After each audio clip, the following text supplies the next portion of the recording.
I don't know, I'm in an Italian mood.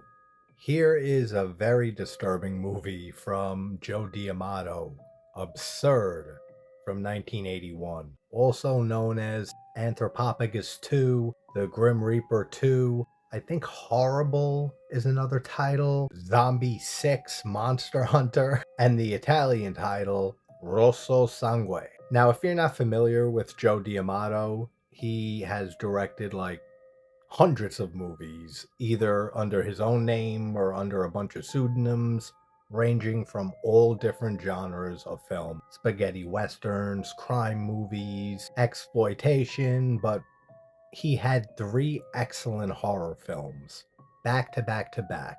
1979's Beyond the Darkness, which has a great score by Goblin of Argento fame. Then he did Anthropophagus, or The Grim Reaper, in 1980, and that is one hell of a disturbing film too. His movies are very, very gory, great practical effects work, and even the cover art and the posters, I had to pick certain ones because the usual covers would probably not be well accepted here. And then he did this movie, Absurd, in 81, which was supposed to be a sequel to Anthropophagus, which is why it's often billed as Anthropophagus 2. Kind of like Fanatic, or the last horror film, has been marketed as and promoted as Maniac 2. But this has no relation to Anthropophagus except for George Eastman being a crazy murderer, just like in Anthropophagus, and being directed by Joe D'Amato. There is an actual Anthropophagus 2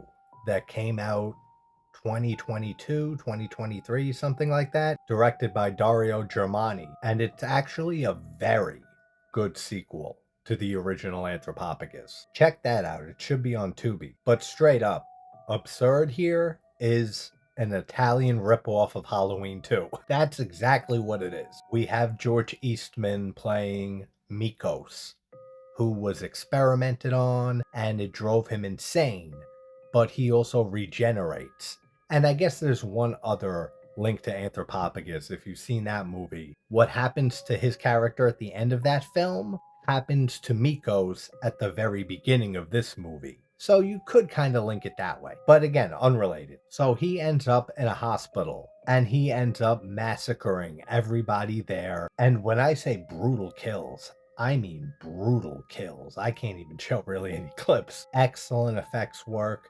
There is a kill that is very similar to my favorite horror kill of all time, which is from Intruder from 1989. It's different, but it's very similar, and it's almost the same method of killing with the tabletop electric saw. The score is straight up Halloween and Carpenter. It sounds identical.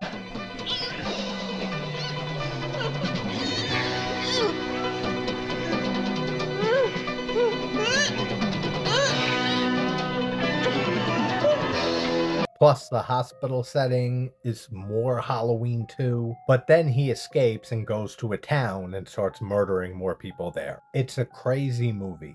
And the axe that, I don't want to spoil it, but it's used at some point in the movie and it's on the poster, one of them. That is one cool looking axe. You can't deny that. But if I had to rank Joe D'Amato's three big films, this one would probably be at the top, just because the pacing is better than Anthropophagus. That one would be number two, and then Beyond the Darkness would be number three. All three are excellent movies, though. If you haven't seen any of them, go check them out if it sounds like it's your thing. But that is Absurd. And that is a review of the movie Absurd from 1981.